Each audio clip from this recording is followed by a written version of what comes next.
जीवन जीने का रास्ता नहीं पा जाता है, अर्थात जब तक अभी गरीब आदमी भी अमीर बनने की ओर आगे नहीं बढ़ चलता है, तब तक जो विकसित भारत का लक्ष्य है वह अधूरा है। यद्यपि इसके लिए अभी हमारे पास 20 साल से अधिक का समय है, लेकिन इस 20 साल से अधिक के समय में हम सबको कुछ करके दिखाना, अलग अलग जिम्मेदारियां जिनके ऊपर हैं। आज संयोग से ग्राम विकास से लेकर के खाद्य प्रसंस्करण तक यह विभाग मेरे पास है, और मुझे इस बात की खुशी है कि ग्रामीण क्षेत्र के हर परिवार में जो समाज के अंदर पहले से ही बहुत आगे बढ़ गए हैं वो और आगे बढ़े, उनके लिए शुभकामना है। लेकिन जो अभी पीछे छूट गए हैं, जब तक उनके आगे बढ़ने का रास्ता साफ नहीं होगा, तब तक लगेगा कि अभी जो विकसित भारत के लिए जो हमें करना चाहिए वो करने में हम पीछे हैं। आज की इस कार्यशाला में मैं जितने भी हमारे डीसी गण आए हैं उनसे भी, जितने डीएमएम और बीएमएम आए उनसे भी यह बात बहुत जिम्मेदारी पूर्वक कहता हूं, और आप सबसे अपेक्षा करूंगा उसे जिम्मेदारी पूर्वक निर्वाह करने का काम भी करिएगा। और कुछ भी असंभव नहीं है। 2017 से पहले उत्तर प्रदेश के जब आंकड़े उठाएंगे तो हम पाताल की ओर थे, लेकिन आज हम 2025 में ये कह सकते हैं कि हम आकाश की ऊंचाइयों को छू रहे हैं। देश के लगभग सभी राज्यों में, विभिन्न क्षेत्रों में हमने प्रथम स्थान अर्जित करने में सफलता प्राप्त की।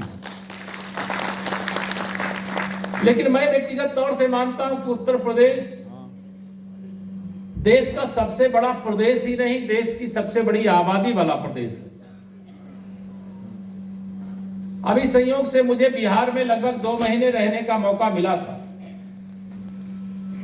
और उन 2 महीनों में मैंने बिहार को, गांव के गरीबों परिवारों को भी देखा है, शहरी क्षेत्रों को भी देखा है। हमें गर्व है कि वहां पर माननीय प्रधानमंत्री श्री नरेंद्र मोदी जी के मार्गदर्शन में, श्री नीतीश कुमार जी की अगुवाई में एक गरीब कल्याण के लिए समर्पित सरकार चल रही है, जो बिना भेदभाव किए वहां पर भी वैसे ही विकास का काम कर रही, जैसे उत्तर प्रदेश में हम लोग मुख्यमंत्री योगी आदित्यनाथ जी के नेतृत्व में माननीय प्रधानमंत्री जी की मंशा के अनुरूप विकास के लिए समर्पित भाव से लगातार काम कर रहे हैं। लेकिन जब मैं पूरा हिसाब लगाता हूं, बिहार के अंदर वहां जो हमारी आजीविका दीदियां यहां कहलाती, वहां जीविका दीदी कहते, वहां की आबादी लगभग हमसे आधे तो नहीं, आधे से थोड़ा ज्यादा है, लेकिन वहां 1,51,00,000 दीदियों का पंजीयन है। उनको मुख्यमंत्री महिला रोजगार योजना के अंतर्गत प्रोत्साहन के रूप में 10-10 हजार रुपए की राशि भी देने का काम किया गया, और हमारी महिलाओं ने वहां पर, दीदियों ने रोजगार का कार्य प्रारंभ में भी कर दिया। मेरा कहना क्या है कि अगर बिहार में 1,51,00,000 जीविका दीदियां हैं और वहां की आबादी उत्तर प्रदेश से आधी के लगभग है, तो उत्तर प्रदेश में मैंने जो लक्ष्य दिया है कि वो हमारे समूह के अंदर अभी 1 करोड़ के लगभग दीदियां हैं, इसे 3 करोड़ करने का एक लक्ष्य लेकर के आज जाना है। भेदभाव नहीं करना है, ध्यान रखना। नीचे कई जगह ये ध्यान में आता है कि हम तो सबका साथ सबका विकास, और हमारी डबल इंजन की सरकार महिला सशक्तिकरण के लिए कृत संकल्पित है। मैं जब से ग्राम विकास विभाग मेरे पास आया था, जितने भी डीएमएम बीएमएम है वो आए दिन अपने कुछ ना कुछ मानदेय की बढ़ोतरी को लेकर के लगातार ज्ञापन देते रहते थे, लेकिन जो आपने अपेक्षा किया उस अपेक्षा से भी बेहतर सरकार ने फैसला लिया, कदम उठाया, कह सकते हैं कि उससे भी बेहतर अगर कुछ करना होगा तो वह भी करने के लिए पीछे नहीं रहे। लेकिन आप सबसे मेरी अपेक्षा है, मैं जब राजनीति में नहीं था तो टाटा कंपनी है, उसके कुछ कार, कुछ की डीलरशिप मेरे पास थी। तरह है कि आप कुछ भी कर सकते हो। अगर 1 वर्ष के भीतर हमें समूह के साथ 3 करोड़ दीदियों को जोड़ना है तो जोड़ना है। आज यहां से कसम खा करके जाना है आपको।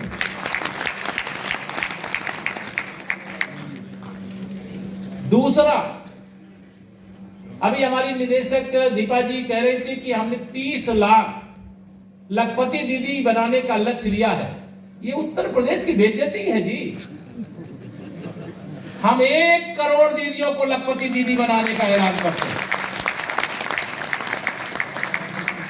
और महिलाओं को जो भी काम सौंपा गया, बताओ जरा, ऊपर ज्यादा बैठी है भाई दीदी लोग, कोई भी काम दिया जाएगा कर लोगी कि नहीं कर लोगी?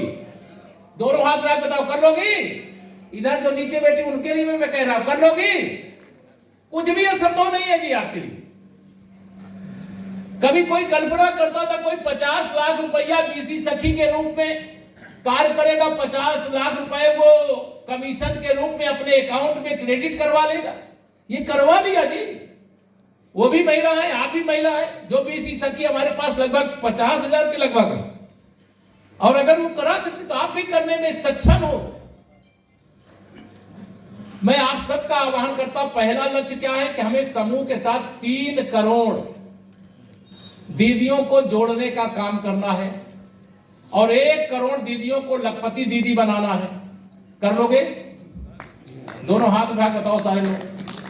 फोटो खींच लो जरा सबकी, जो ना हाथ उठाओ उनका भी फोटो खींच लो।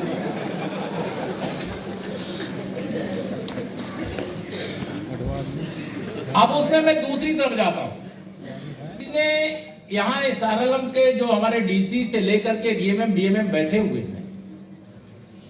हमारी समूह की दीदियां, मैं किसी जिले में जाता हूं तो उनका स्टॉल लगता है कि बहुत अच्छे अच्छे उत्पाद वो तैयार करती हैं। अब उनके उत्पाद तैयार करने के बाद अगर उनको मार्केट में बेचने का स्पेस नहीं मिलेगा, उनको रास्ता नहीं दिखाया जाएगा, अगर वो बनावे और बिकेगा ही नहीं तो उनकी आमदनी कहां से होगी? यहां हमारे खाद्य प्रसंस्करण के अपर मुख्य सचिव जी बैठे हुए, निदेशक भी बैठे हुए। अब आज हमारे लिए ये गर्व की बात है, पीएमएफएमई योजना के अंतर्गत जितनी भी दीदियां, कोई अगर चिप्स भी बनाती हो तो वह चिप्स बनाने के लिए भी हमारी खाद्य प्रसंस्करण की इकाई ऋण प्रदान करने का, वो योजना का लाभ देने की व्यवस्था करती है। और बैंकर्स जो हमारे आए हैं, हम आपको विश्वास दिला रहे हैं, बहुत सारे लोग खाद्य प्रसंस्करण की योजना स्वीकृत हो गई और बैंक में जाकर के अटक गई, लटक गई, भटक गई। मैं आपको आश्वस्त करना चाहता हूं, आज अगर बैंक भी अगर किसी को भटकाएगा, लटकाएगा और परेशान करेगा हमारी दीदियों को, तो हम उसमें भी कदम उठाएंगे, उसमें भी कार्रवाई करेंगे। हमें आगे बढ़ाना है काम को जी। हमें विकसित भारत बनाना, विकसित भारत बनाने का काम, जो गरीब को अमीर बनाने का काम हो, इसे बैंक के पास पैसा, अगर वो बैंक ऋण नहीं देगा तो कोई भी कारोबार आगे नहीं बढ़ सकता। और कारोबार को आगे बढ़ाने के लिए एक दूसरे का पूरक बनना बहुत जरूरी है। इसलिए टीएचआर प्लांट की बहुत चर्चा होती है। मैं टीएचआर प्लांट के एकदम खिलाफ हूं। अब कई दीदियां जुड़ी होंगी, बीएमएम डीएमएम जुड़े होंगे, डीएमएम बीएमएम जुड़े होंगे, डीसी जुड़े होंगे। अब जो लग गए उसके अलावा कोई टीएचआर प्लांट नहीं लगेगा। अब खाद्य प्रसंस्करण की यूनिट लगेगी, और 90 लाख रुपया में बहुत गड़बड़ी की गई, मैं जानता हूं। और उसे मैं स्वीकार नहीं कर सकता कि दीदियों का 1 पैसा भी अगर कोई गड़बड़ करेगा तो उसे जेल भेजने का काम भी मैं करूंगा। मैं आपको बता दूं, कोई भी खाद्य प्रसंस्करण की यूनिट आप लगाना चाहे तो आप लगाओ। उसके लिए पोषाहार बनाना है, पोषाहार बनाओ, दलिया बनाना है, दलिया बनाओ, दाल बनाना है, बनाओ, मसाला बनाना है, तेल की फ्राई करना है, आटा, जो भी आपको उत्पाद, बेसन बनाना है, सब कुछ बनाओ। उसके लिए आप अगर 1 करोड़ रुपए लोन ले रहे हो तो 30 लाख रुपया की तो आपको सब्सिडी मिल रही है उसमें। और अगर महिलाओं के नाम से लग रहा है तो उसमें सोलर बिजली का खर्चा खत्म हो रहा है। अगर सोलर लगाने का जितना भी पैसा लगेगा, अगर 100 रुपया लगेगा तो 90 रुपया खाद्य प्रसंस्करण विभाग दे रहा है। उसके बाद भी अगर हमारे डीएम और डीसी ये सब लोग मिलकर के इस काम को आगे नहीं बढ़ा रहे हैं, मैं लगातार इसके लिए कह रहा हूं होती। यह भी देखिए, कई हमारे खाद्य प्रसंस्करण के कई लोगों को अभी मैं शायद कितने करोड़ दिए मेरे साथ, अभी 100 करोड़ रुपया फ्री में अनुदान बांटा गया है। वो उद्योगपति लोग हैं, खाद्य प्रसंस्करण की इकाइयां हैं, तो हमारी दीदियां उद्योगपति क्यों नहीं बन सकती हैं? जो 100 करोड़ रुपए का अनुदान हम उद्योगपतियों को दिए, उनको हम देंगे, उनको आगे बढ़ाएंगे, क्योंकि हमें विकसित भारत और विकसित उत्तर प्रदेश के लिए काम करना है। लेकिन हाँ, वही यूनिट हमारी समूह की दीदियां लगा सकती हैं। अब जो तथाकथित रूप से THR प्लांट चल रहे हैं, वो चला रही है कि नहीं चला रही? अब उसको चला रही है, अब उसको चलाने के साथ हम और कुछ अच्छा चला सकते हैं। मेरी मंशा ये है, सरकार की मंशा है, माननीय मोदी जी की, माननीय योगी जी की मंशा है कि हम महिलाओं को सशक्त करने पर केवल भाषण नहीं देना चाहते, हम उनको सशक्त बनाना चाहते हैं। और सशक्त बनाने के मार्ग में जो समस्या है, उस समस्या का समाधान करना चाहते हैं। और इसमें आप सब लोग पूरे मनोयोग से लगिए। कुछ भी वहां के डीसी आए थे ना, अभी कोई मंच पे आए थे, मुझे डीसी आए थे ना बनारस वाले, बन के तैयार हुए? कितने बन के तैयार हुए?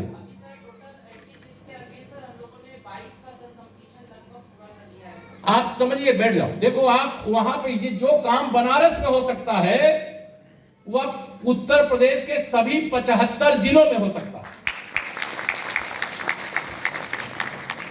सदुपयोग होगा। CSR का मतलब ही है कि सामाजिक उत्थान के लिए, उसको गरीब कल्याण के लिए खर्चा करना। अब गरीब की बेटी का विवाह भी गांव में बने हुए बारात घर के अंदर ढंग से हो पाएगा, बहुत कम पैसा खर्च करके हो पाएगा। और उससे जो आमदनी होगी वो किसके खाते में जाएगी? हमारी समूह की दीदियों के खाते में जाएगी। अब एक अचानक ये विषय निकल आया।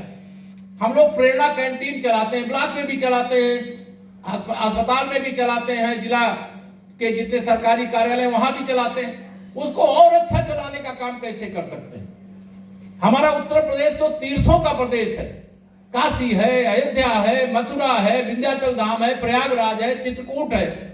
सभी स्थानों पे, कुछ स्थानों पे दीदियों के कैंटीन वहां पर है, वहां प्रसाद आदि बना करके वो विक्रय का काम करते हैं। लेकिन बड़ा स्पेस है। तो मेरा आप सबको, मैं बहुत लंबी बातें नहीं करना चाहता क्योंकि मुझे एक और कार्यक्रम में भी जाना है, लेकिन मैं आप सबसे इतना ही कहना चाहता हूं, डिटेल चर्चा अभी करेंगे, यहां सब अधिकारीगण बैठे हैं, और उसको डिटेल जितनी चर्चा किया जाएगा उससे ज्यादा आप समझ रहे हो, जमीन पे आप काम कर रहे हो, कोई गड़बड़ी नहीं होनी चाहिए, इसको जरूर ध्यान में रखना। हमें महिला सशक्तिकरण के मामले में कोई समझौता नहीं करना, हमें महिलाओं को सशक्त करना ही करना है। हर ग्राम चौपाल में समूह की दीदियों का आना, और उस ग्राम चौपाल के माध्यम से ये जान करके आना कि उस गांव की के अंदर जो समूह है वो क्या काम कर रहा है, वो सक्रिय समूह है कि नहीं, समूह सक्रिय है, और उसके पास कोई ऐसा स्रोत है कि नहीं है। मैं अभी यहां पर देख रहा था पूरा डिटेल, उस डिटेल में मुझे यहां पर बताया गया कि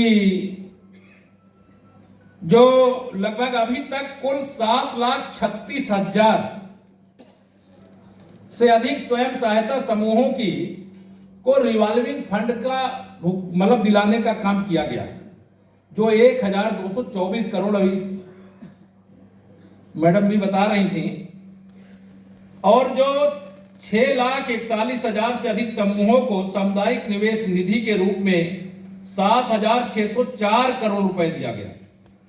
इसमें 9,28,715 से अधिक समूहों के सदस्यों को 10,346 करोड़ रुपए का बैंकों से कम ब्याज पर ऋण उपलब्ध कराने का काम किया गया। मेरा कहना क्या है कि मैं अभी देख रहा था 16-17 का आंकड़ा, 31 जनपदों में 104 विकास खंडों में यह आजीविका मिशन का काम पिछली सरकार के समय चल रहा था और 2017 में 1,37,000 ही समूह थे। प्रगति हमने अच्छी की है, मैं इसकी सराहना करता हूं, लेकिन हमें स्पेस बहुत है अभी। हमें हर गांव में जब हम जाते हैं तो वहां कई ऐसे परिवार मिल जाते हैं कि जिनके घरों में किसी घर की बेटी, किसी घर की बहू, किसी घर की माँ, जो माँ बन करके अपने अशिक्षित होने के बाद भी अपने बच्चों को पाल सकती है, अपने परिवार को चला सकती है, तो कोई भी व्यापार कारोबार भी अच्छे ढंग से कर सकती है।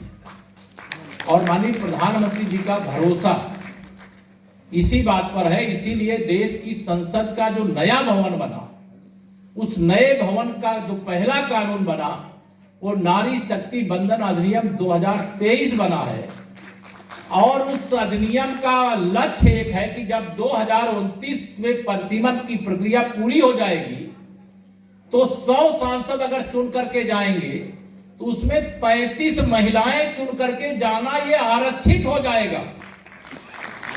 अब मैं कहा करता हूं ये 33% तो आरक्षण है, लेकिन क्षमता इतनी महिलाओं की है वो 33% से 66% कब संसद के अंदर हो जाए कोई उसका मुश्किल नहीं है। आजकल ये समूह की दीदियां हमारी जिसको चाहती है उसी को गांव में प्रधान बनता है, क्यों? सही है कि नहीं? प्रधान जी लोग आजकल दीदियों के आगे पीछे जो समूह से जुड़ी हुई उनके आगे पीछे मांगने लगे कि नहीं, वोट मांगने लगे। मांगते कि नहीं वोट के लिए, आते कि नहीं आते हैं। और कुछ प्रधान भी हमारी दीदियां भी बन जाती है, आप लोग मालूम नहीं। और आप सब कुछ देखिए, आप मैं देख रहा हूं राशन की दुकान पहले दीदियां नहीं चलाती थी, आजकल अगर कोई राशन की विवाद हुआ राशन की दुकान को लेकर के और विवाद के बाद निरस्त हुई तो उस राशन दुकान का जो आवंटन होता है समूह की दीदियों के नाम होता है।